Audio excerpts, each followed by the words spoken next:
दोस्तों स्वागत है आपका हमारे YouTube चैनल मैथ इंडियंस में। प्रश्नावली 5.3 पिछले 3 वीडियोस से हम यह प्रश्नावली हल कर रहे हैं। पिछले वीडियो में हमने प्रश्न नंबर 13 तक हल किया था। आज हम प्रश्न नंबर 14 से देखेंगे। प्रश्न नंबर 14 है 0 और 50 के बीच की विषम संख्याओं का योगफल ज्ञात करना है। अब 0 से 50 तक अर्थात संख्याएं तो 1 से 50 लेनी होंगी और संख्याएं कितनी हो जाएंगी कुल 50। अब हमें केवल विषम संख्याएं लेनी है 1, 3, 5, 7 और इस प्रकार से हमें कहाँ तक जाना पड़ेगा 49 तक। अब यह कुल संख्याएं हैं कितनी हमें यह पहले पता करना पड़ेगा। अब 1 से 50 तक कुल संख्याएं 50 हैं और कुल संख्याओं में आधी संख्याएं सम होती हैं और आधी विषम होती हैं अर्थात संख्याएं ये सब 25 हैं। ए का मान 1 है और अंतिम पद कितना है 49। सूत्र लगाएंगे Sn बराबर n/2 a प्लस l। अब n का मान है 25/2, यहाँ a कितना है 1 और l कितना है 49। सो आ जाएगा 25/2 और यहाँ आ जाएगा 50। काटेंगे तो 25 और गुणे 25 आ जाएगा 625 अर्थात सभी विषम संख्याओं का योगफल 625 होगा।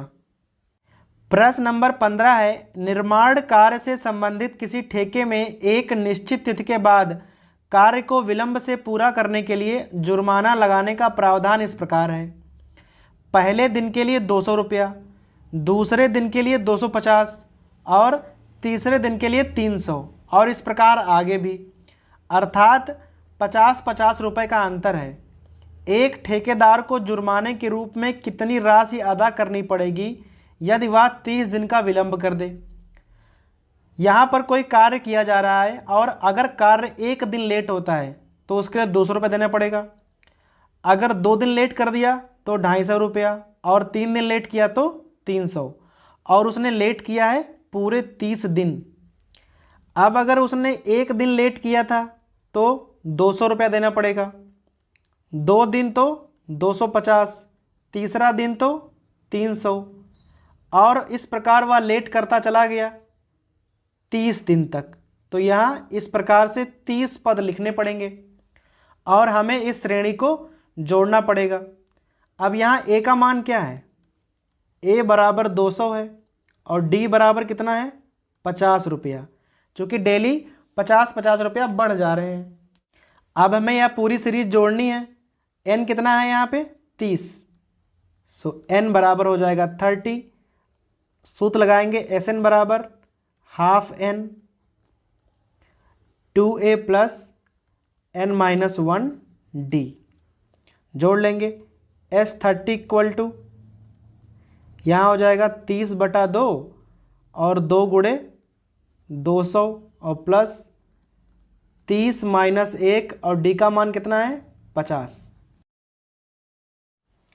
सो हो जाएगा S30 इक्वल टू यहाँ काट देंगे तो 15 अंदर 400 और यहाँ आएगा 29 और 29 और 50 की गुणा करनी है हमको। गुणा हो जाएगी 1450। यहाँ 15 गुणे यहाँ पे 1850। यहाँ गुणा करेंगे 15×5 = 75, 7 हासिल और 15×8 = 120, 7 127 और 15×1 = 15 और 12 27,750 रुपया ठेकेदार को जुर्माने के रूप में अदा करने पड़ेंगे। प्रश्न नंबर 16 है किसी स्कूल के विद्यार्थियों को उनके समग्र शैक्षिक प्रदर्शन के लिए 7 नकद पुरस्कार देने के लिए 700 रुपये की राशि रखी गई है। यदि प्रत्येक पुरस्कार अपने से ठीक पहले पुरस्कार से 20 रुपया कम है तो प्रत्येक पुरस्कार का मान ज्ञात कीजिए। अर्थात हमें 7 बच्चों को पुरस्कार देने हैं और हमारे पास कुल मिलाकर 700 रुपया हैं। और करना क्या है, जैसे फर्स्ट वाले को कुछ रुपया देना है तो सेकंड वाले को उससे 20 रुपया कम, थर्ड वाले को उससे भी 20 रुपया कम।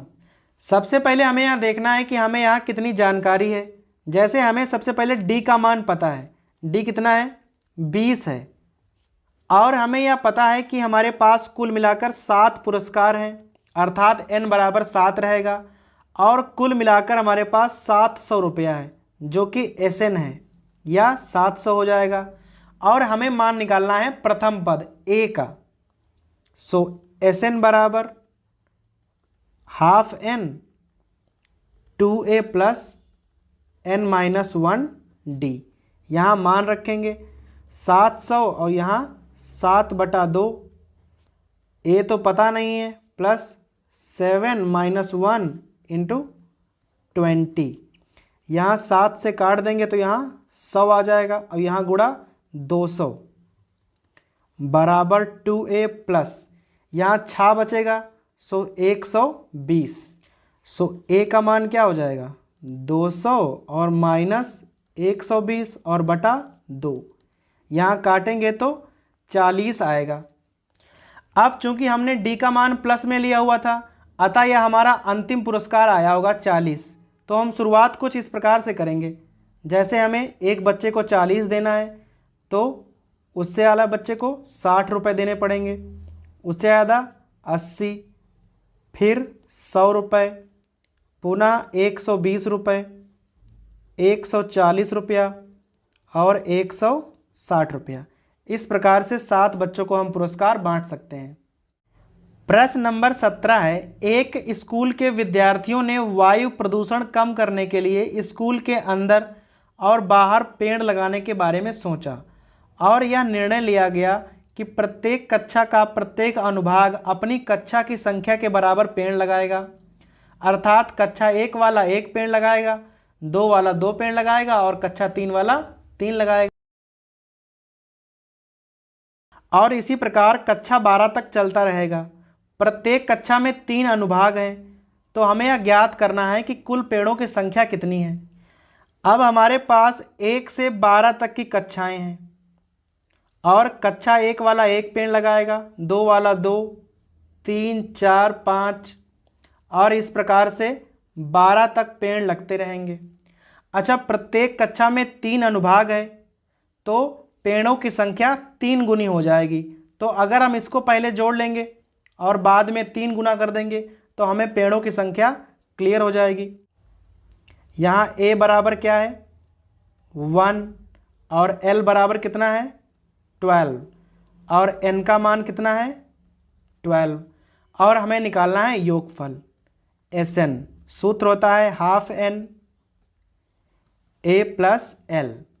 यहाँ हो जाएगा 12/2 और यहाँ 1 प्लस 12, सो यहाँ आ जाएगा 6 और गुणे 13 आ गया 78। अर्थात प्रत्येक कक्षा का अगर एक अनुभाग पेड़ लगाएगा तो कुल मिलाकर 78 पेड़ लग जाएंगे। लेकिन वहाँ कह रहा है कि अनुभाग कितने हैं, अनुभाग हैं 3-3, तो हम यहाँ लिखेंगे कुल पेड़। अब 3 अनुभाग हैं तो पेड़ों की संख्या 3 गुनी हो जाएगी, यहाँ हम 3 से गुणा कर देंगे तो आ जाएगा 234। अर्थात विद्यालय में लगे कुल पेड़ कितने हैं 234। प्रश्न नंबर 18 है, केंद्र ए से आरंभ करते हुए बारी बारी से केंद्रों ए और बी को लेते हुए त्रिज्याओं 0.5, 1 सेंटीमीटर, फिर 1.5 सेंटीमीटर, 2 सेंटीमीटर वाले उत्तरोत्तर अर्धवृत्तों को खींचकर एक सर्पिल बनाया गया है। जैसा कि आकृति में दिखाया गया है, सबसे पहले ए से घुमाया गया, फिर बी से और फिर आगे सी से और इसी प्रकार आगे घुमाते चले गए हैं। तो हमें यह ज्ञात करना है कि सर्पिल की कुल लंबाई कितनी है। अब हमें ध्यान देना है कि जब ए से घुमाया है तो यह केवल एक अर्धवृत्त है, अतः हम केवल यहाँ अर्धवृत्त की लंबाई निकालेंगे। फिर जब बी से घुमाया है तो यहाँ निकाला है अर्धवृत्त, फिर जब सी से तो यह वाला अर्धवृत्त और फिर डी से तो यह वाला अर्धवृत्त। अर्थात हमें त्रिज्याएं ज्ञात हैं और हमें केवल अर्धवृत्तों की लंबाइयों को जोड़ देना है। सबसे पहले हम त्रिज्याओं को नोट कर लेंगे। अब त्रिज्याएं कितनी हैं 0.5, फिर 1 है और फिर है 1.5, फिर 2 है और इसी प्रकार से आगे। और हमें निकालना है अर्धवृत्त, अर्थात हमें निकालना पड़ेगा अर्ध परिमाप। अब अर्ध परिमाप क्या होता है? पूरा होता है 2 पाई आर, तो अर्ध का मतलब है आधा कर दीजिए, अर्थात केवल पाई आर। अब हमारे पास कई सारे अर्ध परिमाप हैं, तो लिखेंगे हम यहाँ सर्पिल, सर्पिल की कुल लंबाई कितनी हो जाएगी? सबसे पहले भाई पहला वाला जोड़ लेंगे, फिर दूसरा वाला जोड़ लेंगे, फिर तीसरा वाला, और इसी प्रकार से हम जोड़ते चले जाएंगे और कहाँ तक? कुल मिलाकर हमारे पास 13 पद हैं। अब आ जाइए, पाई का मान तो हमें ज्ञात है इसलिए हमने कॉमन निकाल लिया। अभी R1 दिया हुआ है, इसी प्रकार R2, इसी प्रकार R3 और आगे भी पद दिए हुए हैं, और कुल मिलाकर हमारे पास 13 पद हैं। अर्थात पाई का मान तो क्लियर ही है, अब केवल हमें ये सब R1 R2 जोड़ देने हैं। अब यह एक श्रेणी बन गई पाई। अब हमें यहाँ अंदर जोड़ना है, कुल मिलाकर कितने पद हैं? 13। सो n/2 2a प्लस n-1 और डॉट d का मान कितना है? 0.5। सो यहाँ हो जाएगा पाई। अब यहाँ आ गया 13/2, यहाँ हो जाएगा 1 प्लस यह हो गया 12, 12 पंचे 60, यहाँ आ गया 6।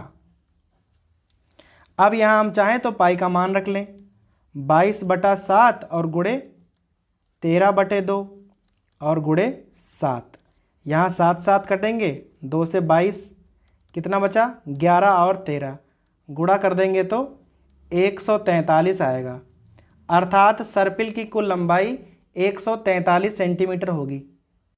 सवाल नंबर 19 है, 200 लट्ठों को एक ढेर के रूप में रखा जाता है। इस प्रकार ढेर लगाए जाते हैं। सबसे नीचे वाली पंक्ति में 20 लट्ठे हैं, उसके ऊपर 19 आते हैं और उसके ऊपर 18, और उसी प्रकार एक एक लट्ठा घटाते जाते हैं। तो हमें यह ज्ञात करना है कि 200 लट्ठों को हम कितनी पंक्तियों में रख सकते हैं। अब हमारे पास पहली पंक्ति में कितना है? 20 है, फिर दूसरी पंक्ति में 19 और पुनः 18, इस प्रकार से। अर्थात यह एक समांतर श्रेणी है। यहाँ a का मान कितना है?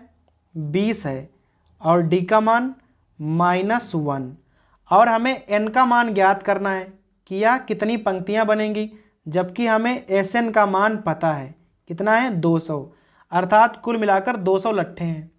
सो हम सूत्र लगाएंगे Sn वाला, half n 2a plus n-1 d। अब Sn का मान हमें 200 पता है, बराबर n का मान नहीं पता। यहाँ हो जाएगा 2 गुणे 20 प्लस n-1, और यहाँ हो जाएगा -1, यहाँ हो जाएगा 400, बराबर यहाँ गुणा कर देंगे 40n, और यहाँ माइनस से गुणा हो जाएगी, सो आ जाएगा -n² और प्लस n। सभी संख्याओं को इधर ले आएंगे, सो यहाँ हो जाएगा n² -41n और प्लस 400 और बराबर 0। अब हमें यहाँ गुणनखंड करने पड़ेंगे। 400 के गुणनखंड 25 और 16 होंगे, -16n और प्लस 400 और बराबर 0। सो यहाँ कॉमन लेंगे, आ जाएगा n-25 और यहाँ -16 n-25 इक्वल टू 0। अब यहाँ आ जाएगा n-25 और यहाँ आ जाएगा n-16। चूँकि दोनों जगह से हमें धनात्मक मान प्राप्त हुए हैं, n का मान 16 भी आया है और 25 भी आया है, तो हमें यहाँ पे चेक करना पड़ेगा कि यह दोनों ही मान सही हैं या इसमें से कोई एक मान सही होगा। चेक करने का तरीका बड़ा ही सिंपल है। आप सबसे पहले अगर हम मान लें कि यहाँ पर 25 पंक्तियाँ लगेंगी, अर्थात श्रेणी में अगर 25 पद होंगे तो हम 25वां पद ज्ञात कर सकते हैं। सूत्र क्या होगा? a + 24d। अब यहाँ a का मान क्या है? 20 और प्लस 24 और d का मान -1। अगर यहाँ आप कंप्यूट करोगे तो -4 आएगा। अर्थात सबसे ऊपर वाली पंक्ति में लट्ठे कितने होंगे? -4। अब -4 लट्ठे तो आप रख नहीं सकते हो, तो यह वाला गलत हो जाएगा, अर्थात हम केवल n बराबर 16 ही ले सकते हैं। प्रश्न नंबर 20 है, एक आलू दौड़ में प्रारंभिक स्थान पर एक बाल्टी रखी हुई है जो पहले आलू से 5 मीटर की दूरी पर है। अन्य आलूओं को एक सीधी रेखा में परस्पर 3 मीटर की दूरियों पर रखा गया है। इस रेखा में 10 आलू रखे गए हैं। अब यह पोटैटो रेस ही अजीब है। अच्छा है कि यह ओलंपिक में नहीं होती। कह रहा है प्रत्येक प्रतियोगी बाल्टी से चलना प्रारंभ करती है, निकटतम आलू को उठाती है और उसे लेकर वापस आकर दौड़कर बाल्टी में डालती है, और इस प्रकार दूसरा आलू उठाएगी और इस प्रकार तीसरा आलू उठाएगी। हमें यह ज्ञात करना है कि सभी आलू को उठाने में उसे कितना दौड़ना पड़ेगा। चूँकि यहाँ लिखा है प्रारंभ करती है, अतः यह केवल लड़कियों का ही गेम है। चूँकि बाल्टी से प्रथम आलू के बीच की दूरी कितनी है? 5, अर्थात पहले आपको 5 जाना है और 5 वापस आना है, तो पहले के लिए आपको 10। फिर 3 का अंतर है। अब 3 के अंतर का मतलब है आपको 3 दूना 6 चलना पड़ेगा, क्योंकि पहले जाना है और फिर आना है, अर्थात अगले के लिए आपको 16 चलना होगा। 6 का अंतर हो जाएगा और अगले के लिए आपको 22 चलना होगा, और इसी प्रकार एक सीरीज बन जाएगी। पहले आलू के लिए दूरी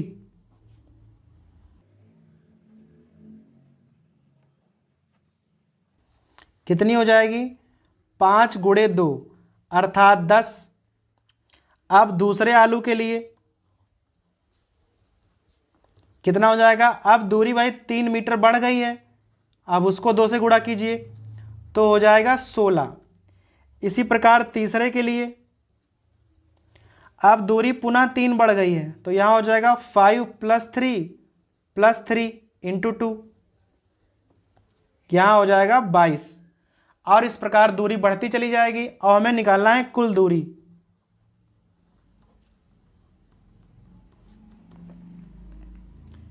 कुल दूरी हो जाएगी 10 + 16 और +22 ... इस प्रकार हमें 10 आलू उठाने हैं, अर्थात यहाँ 10 पद होंगे। आप सूत्र लगाएंगे Sn वाला, n/2 2a + n-1d। अब n का मान क्या है? 10/2, 2 × a का मान है 10 और प्लस 10 - 1 और गुणे d का मान है 6।